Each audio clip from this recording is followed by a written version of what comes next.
नमस्कार, मैं हूँ रेखा उपाध्याय। अपने यूट्यूब चैनल पे आप सभी का स्वागत करती हूँ। आज मैं और मेरी छोटी ननद मिलके एक बहुत प्यारा सोहर गीत सुनाने जा रही हूँ। आप सबको अच्छा लगेगा तो कमेंट में जरूर बताना।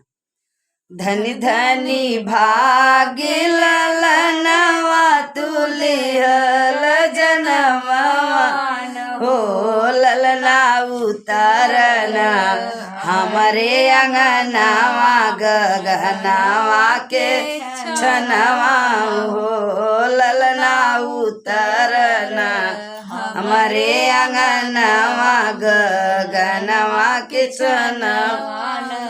धनी धनी भाग्य ललनवा तुलिहल जनमवा हो ललना उतरना हमारे अंगनावा गगनवा के छनवा हो।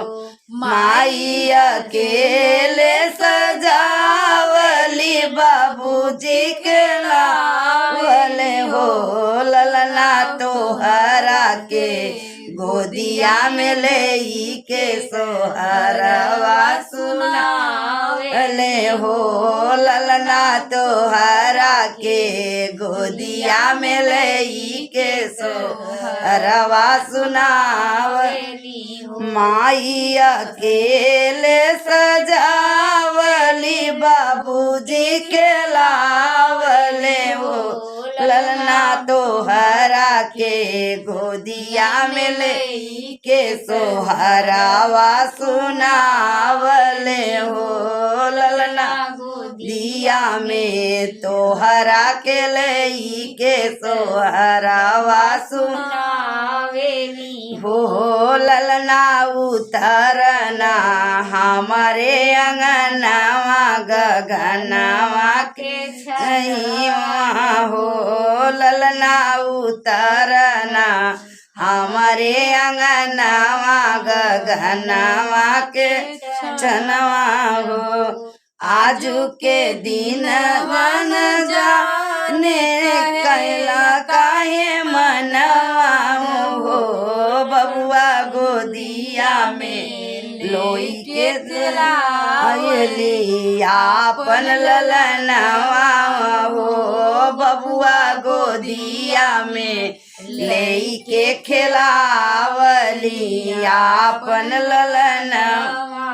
आजू के दिनवा न जाने काहे के कहे मनवा हो बबुआ गोदिया में ले के खिलावले आपन ललनवा हो बबुआ गोदिया में ले के खिलावले आपन ललनवा हो ललना उतरना हमारे अंगनवा गगनवा के छनवा हो बबुआ उतरना हमारे अंगनवा गगनवा के छनवा हो।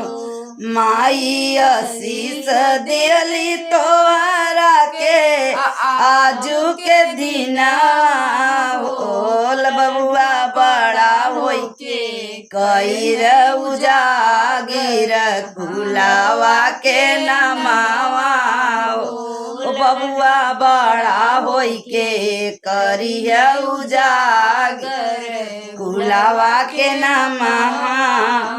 माई आशीष दियली तोहरा के आजू के दिनवा हो बबुआ बड़ा होई के करिया उजागिर कुलवा के नमावा हो बबुआ बड़ा होई के करिया उजागर कुलवा के नमावा ओ बबुआ उतारना हमारे अंगनवा के